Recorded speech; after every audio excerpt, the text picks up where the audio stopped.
कर्मा के बारे में आपने जरूर सुना होगा।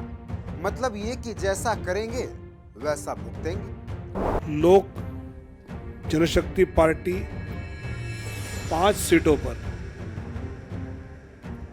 हिंदुस्तानी अवाम मोर्चा 1 सीट पर और राष्ट्रीय लोक मोर्चा 1 सीट पर। आम जीवन के साथ साथ राजनीति में भी कर्मा देखने को मिलता है, और खासकर तब जब राज्य बिहार हो। लेकिन हमारी पार्टी के साथ और व्यक्तिगत रूप से हमारे साथ नाइंसाफी हुई, इसलिए मैं भारत सरकार के कैबिनेट मंत्री से मैं त्याग पत्र देता हूँ। सर, क्या जेडी से कुछ बातचीत हुई सर आपकी? सर, आप जेडी के साथ? एक समय था जब पशुपति पारस ने चिराग को धोखा देकर उन्हें उनके ही पिता के पार्टी से दरकिनार कर दिया। वो भी तब जब चिराग को शायद उस वक्त अपने चाचा की सबसे ज्यादा जरूरत थी। 5 साल बाद समय का चक्र घूमा और कर्मा ने अपना रूप दिखाया। जिस चाचा ने बुरे वक्त में अपने भतीजा का साथ राजनीति के लालच में छोड़ा, आज उसी राजनीति ने चिराग को बिहार में हाजीपुर के साथ साथ 5 सीटें भी दे दी और चाचा पशुपति पारस को 0 मिला और अब तो मंत्री पद से इस्तीफा भी देना पड़ गया। चलिए पूरी कहानी शुरू से सुनते हैं। नमस्कार, मेरा नाम शिवांशु मिश्रा है। आप punjabkesari.com देख रहे हैं। लोकसभा चुनाव की तारीख के ऐलान के बाद अब एनडीए में सीटों का बंटवारा भी लगभग पूरा हो चुका है। सोमवार को बिहार की 40 सीटों पर गठबंधन की घोषणा हो गई। इस ऐलान के साथ ही एनडीए की तरफ से लोजपा के एक ही गुट को मान्यता दी गई। चिराग पासवान के नेतृत्व वाले लोजपा रामविलास को गठबंधन के तहत 5 सीटें दी गई हैं। वहीं पशुपति पारस की पार्टी राष्ट्रीय लोक जनशक्ति पार्टी को एक भी सीट नहीं मिली।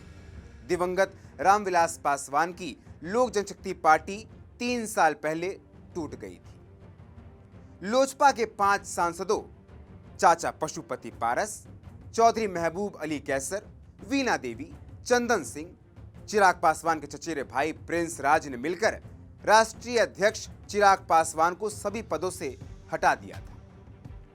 पार्टी में टूट के बाद चिराग पासवान अपनी पार्टी के अकेले सांसद रह गए थे। लंबे समय तक ये माना जा रहा था कि पशुपति पारस का गुट बेहद मजबूत है और एनडीए में उसे अच्छी हिस्सेदारी मिल सकती है। पिछले 5 साल चिराग पासवान की राजनीति के लिए बेहद कठिन रहा।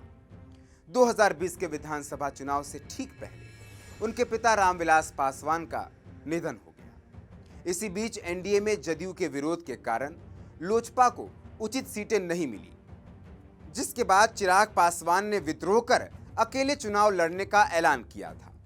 जदयू की उम्मीदवारी के खिलाफ पूरे राज्य में उन्होंने अपने उम्मीदवार उतार दिए थे, जिसका नुकसान नीतीश कुमार की पार्टी को उठाना पड़ा।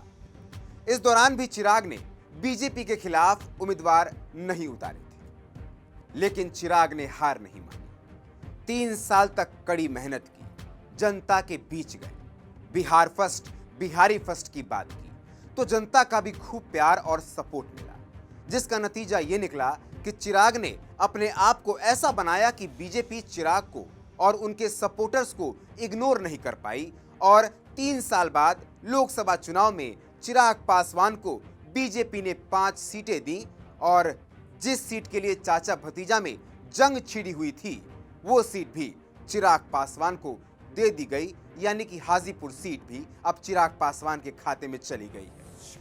इसलिए बड़े बुजुर्ग सही कह गए हैं, कर्म कर, फल की चिंता मत कर और कर्म अच्छे कर, क्योंकि जैसा करेगा वैसा भरेगा। नमस्कार।